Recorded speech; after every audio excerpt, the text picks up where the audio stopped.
Thank you. I am the last today, so I'll be fast and furious and get you out of here. I feel like I have to raise my presentation eloquence based on what I've heard today. It's just amazing, the concepts, because I don't run in this circle. I'm a bench scientist, trained as a bench scientist, and so I've got a little bit of the other side of the brain, and it is just amazing.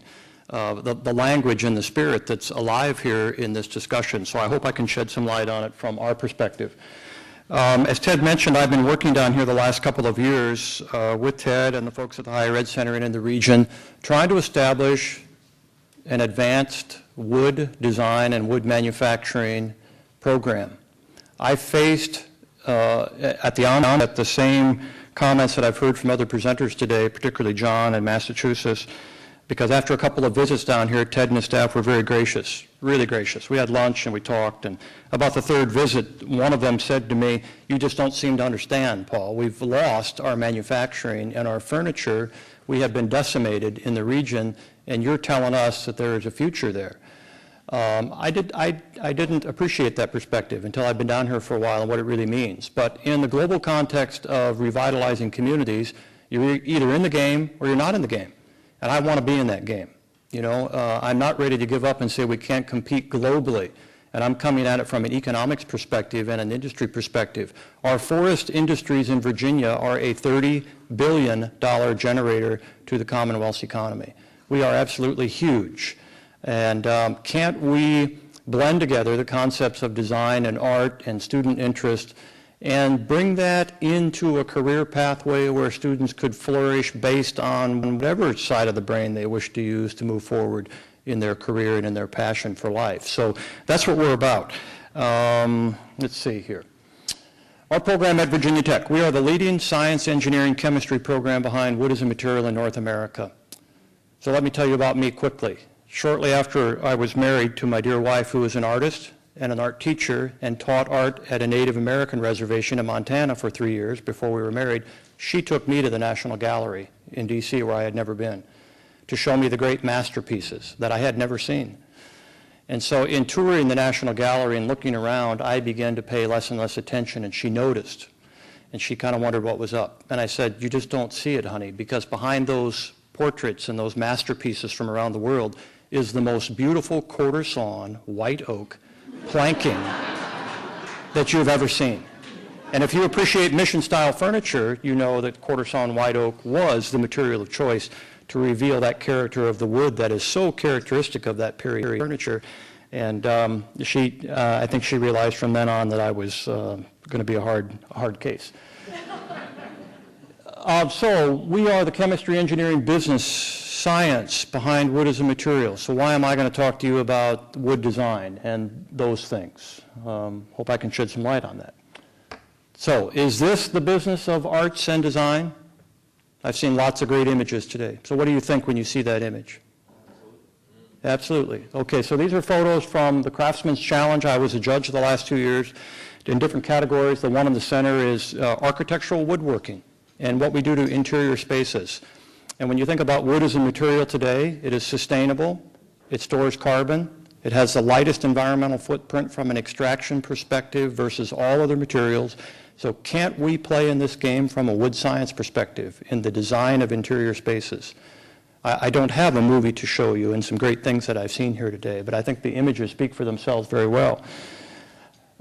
Is this the business of arts and design? These are student entries in this competition, high school and community college student entries for projects. And so we hold them up pretty high, and there are many, many national competitions. This was not a juried competition, but there are many, many national competitions with spectacular student works displayed. Is this the business of arts and design? I would think you would say you're beginning to see my theme here. Surely it is.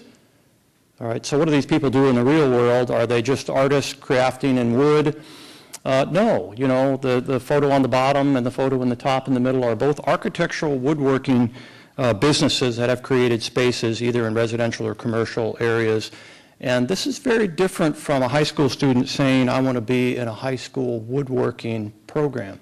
Because this is about design, and this is about materials, and this is about manufacturing to accomplish the design, because these are not easy things to do. This concert hall in the bottom middle, That is not easy to do from a wood fabrication perspective. So employing the latest technology, computer-aided design, computer-aided manufacturing is the only way forward for our industry in North America if we are to be competitive. So that's what this is about. We all want the same thing. I've heard it here, and I use this slide a lot in these presentations. You can pick the piece you want. We all want the same thing. We want sustainable economic activity, human resource development. You pick whatever you want. Sensory investment. I've added the one for today. You know, we want the arts and the business of the arts. We want the arts, but we recognize there can be an economic impact and a human resource impact by engaging the arts and embracing the arts, as opposed to saying that's not a viable pathway for our community or for our students, for our kids. So for the last 2 years, we've been working on a program here locally, and I can't applaud the folks here locally enough because they embraced me, they've been patient with me. We're 2 years into the project. There's more work in front of us than behind us, but we got the local school systems, the community college, the higher ed center. Everybody here has been very supportive, and we held a conference in March over in Danville. But it wasn't about the business of the arts. It was about advanced wood manufacturing. We had the other side of the brain there that day and 140 people. It's too bad we couldn't have melded these groups together and seen the bigger picture more holistically. So we've been working for a couple of years on this initiative, and we've got a lot of good things on the table in Virginia, and I've talked to several of you today. You know, there's a deck of cards out there, and we've got a great hand of cards in Virginia to do some very innovative things in the world of wood. We are the leading program academically in the world of wood from a science perspective at Virginia Tech. Can't we leverage that with some other things and do some great things? I also happen to be the sitting volunteer president of WoodLinks USA. It's been one of the funnest things I've been involved with professionally. Our mission in life is to put advanced manufacturing and technology back into high schools in the career and technical education component of our high schools, not in the art department. We're in 140 schools and programs in 25 states. We have some sites that will just knock your socks off. So WoodLinks is this grand partnership. And think about the struggle you have, and I categorize you versus me, in the arts of getting support, but look at the support we give for the robotics team and the band and the drama club and the Spanish club. And I use those examples, not us versus them, but think of yourself as a high school woodshop teacher. Somehow we've got to change that name and that paradigm. Think of that. And what does that conjure up in your mind? Does that conjure up the arts and innovation and creativity, or does it conjure up a craftsman table saw with a drill press and some kids who can't do anything but make a bird box? You see? So we've got to have a major paradigm shift with where we are with some of these programs. So WoodLinks provides many things, but what's been neat for me is that it is a vehicle for these high school teachers to get connected. They are supported to go to trade shows. We have the second largest wood trade show in the world is in Atlanta in August. It's called International Woodworking Fair. It is off the chart. We're going to fly in 60 teachers and 60 students and support them, give them behind-the-scenes tours, and see spectacular technology and equipment, innovation and design. Here was a unique project out of Shiloh High School in Hume, Illinois, where there's not a tree within 200 miles. It's in the middle of a cornfield. One of the finest programs we've had in the WoodLinks network. And these students came up with a concept to make exotic veneer laminated sunglass frames using advanced technology. They insert the lenses. They're sold through this firm, iWood Eco Designs. You can pull them up on the web. They sell for about $350 a pair. Bono, the rock star, has these glasses, as do many other highfalutin celebrities. And it is a great story coming out of the cornfield of Illinois in a high school woodworking shop to say to kids, particularly young women, who would have avoided the high school wood shop, here's a place for you to be creative, and here's a place where you could find a pathway forward career-wise.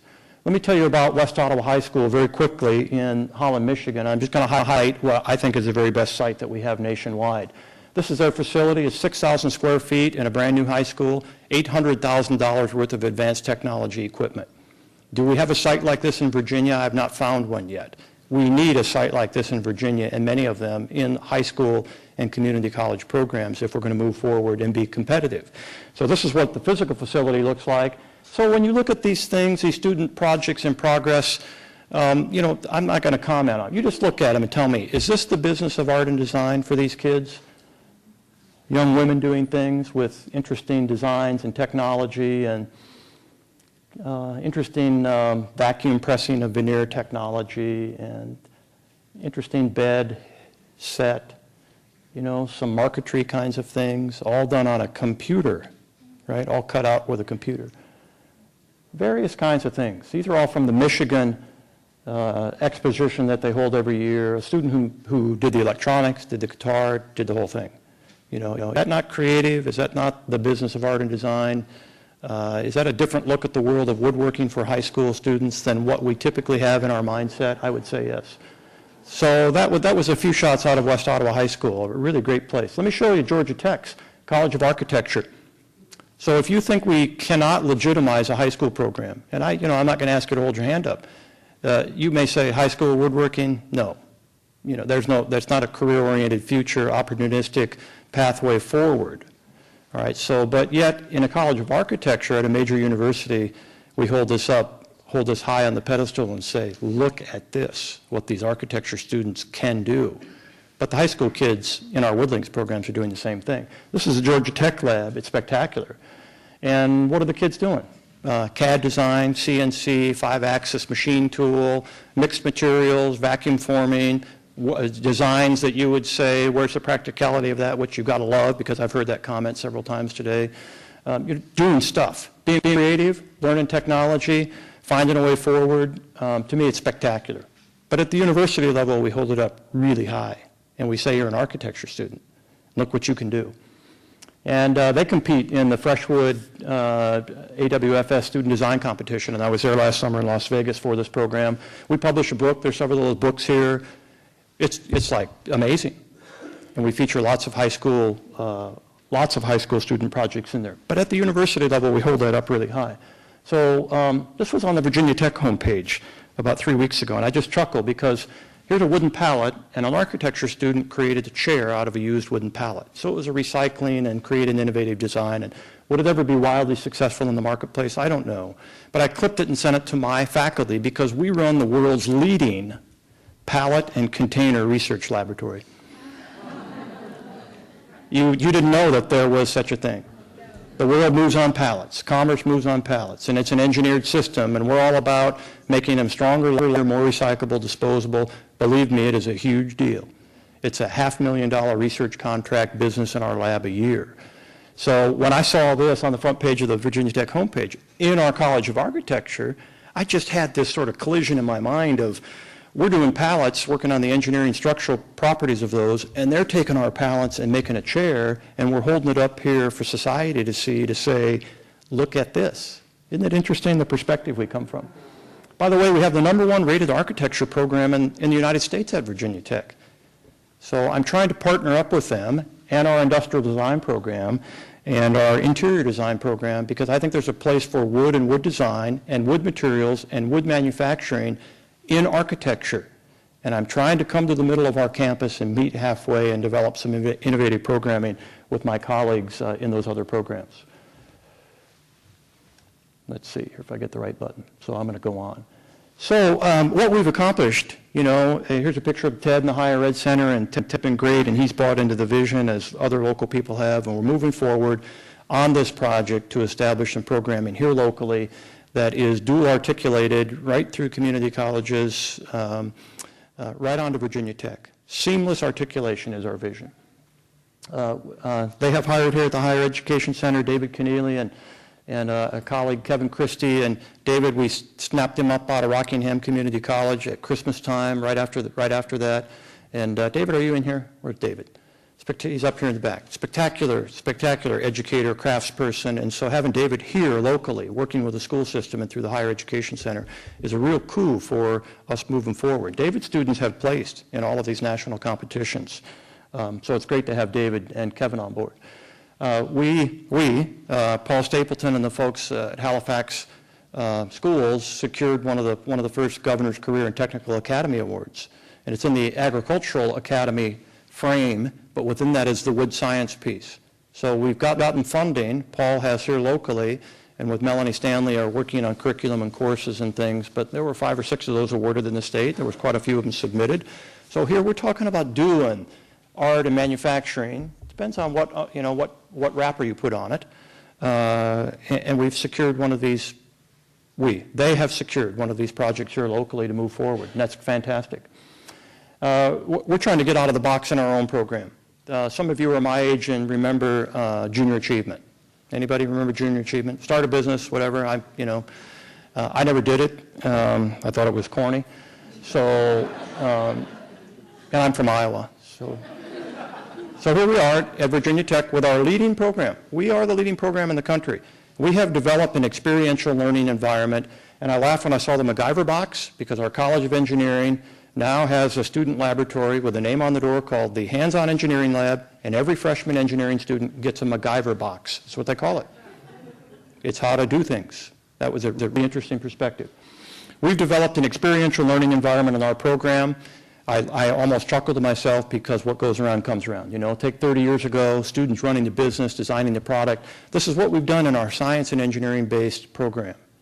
It was the biggest hit with our students ever. Experiential learning in a laboratory environment. Design a product, manufacture the product, do the engineering, design the packaging, write the sales plan, do the business plan, do the whole thing.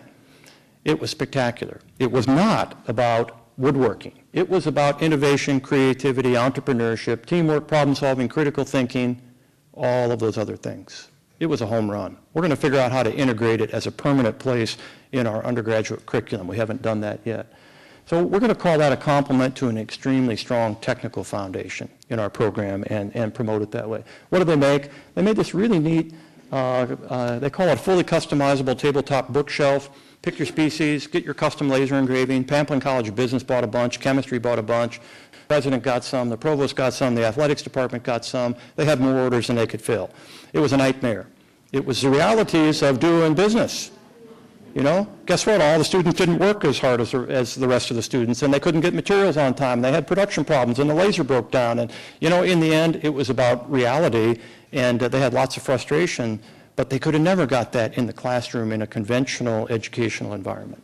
So they're going to run again this summer, and this is not about making a bookshelf. It's about setting up systems to be, the faculty member that runs it is an industrial engineering person by training. So he talks about systems and fail-safe systems and Kaizen events and lean manufacturing. That's how our $30 billion industry in this state must be competitive if we're going to move forward. I am trying to figure out how to plug our initiative in wood into STEM. And I may not have the slide here, but we have a 10-year-old program called Wood Magic. 4th and 5th grade teachers tied to the Virginia SOLs. In 10 years, we've served 10,000 students and teachers with a program about materials and wood and environment and carbon sequestration and all kinds of things. It's been great. So I think I heard a word earlier, but I'd like to call this STEM wood. And I heard a word earlier, it was something like this, but I'm going to figure out how to get this plugged into the STEM network. So very quickly, where are we? There's going to be some courses offered here in the fall through Halifax High School in conjunction with the Higher Ed Center. We are working on articulation pathways. That's the hard work. How do we make this a 2+2+2, a seamless, dual enrollment, fully articulated program that rolls all the way from here to our program at Virginia Tech? There's some equipment purchases being planned, and our regional partners in Danville told me this morning at a presentation I made, they just made a major technology equipment purchase at Danville Community College, hundreds of thousands of dollars of advanced technology equipment for that initiative. Our colleagues in Wisconsin have 25 WoodLink sites in the state. We now have 2, one here and one in Danville.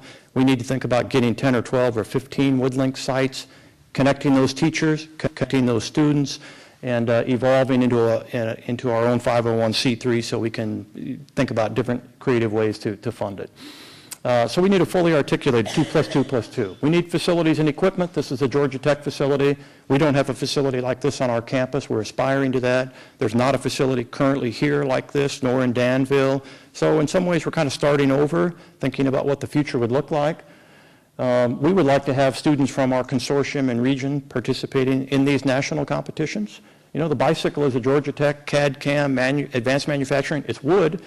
It's a wooden bicycle with metal parts and a metal headset and other things. But we would aspire for our students to get out there and get known nationally for the kinds of work we're doing in design and materials and manufacturing. We're going to pull up next summer our first ever summer camp. There's all kinds of summer camps. Maybe many of you know that better than me. There's art summer camps. You want to be an architect. You want to be an English writer. You want to be a CSI investigator. There's all these summer camps. We've never thought about it. We're going to have a summer camp in '09 and hopefully pull from this region first in our partnership with the local school systems, getting high school students working with our university students in some innovative program. We need to create a State of Virginia student competition. This is scenes from the Michigan competition. We don't have anything like it. This is in the career and technical education arena. And you may, again, not think that's a fruitful place for us to be, but this is art. This is business. This is creativity. This is industry. This is economic engine. This is all of those things tied together. And so I hope that we can move forward to collaborate and partner and make a statewide student competition in wood design in the state of Virginia. I hope we can do that. We got lots of needs. I would hope that some student from our Wood Enterprise Institute would go downtown to the bank and borrow money and do a small business startup. The backbone of our economy is small family business startup firms. Why can't our students have that creative and entrepreneurial bent coming out of this program, go downtown and borrow some cash and start a business and fail, and start another business and fail, try to make it go. So our vision is to create seamless educational pathways among all these providers, and you see words up there that you don't probably work in: forestry and wood science and wood design and manufacturing. But all of us together in the sector is absolutely huge. From the people that grow the trees to the people that do architectural woodworking, it is a spectacular, renewable, sustainable resource. It's our first design medium from many thousands of years ago. And so we think there's a great hope here in Virginia to do something really innovative together. And the partnership has been great. Thank you.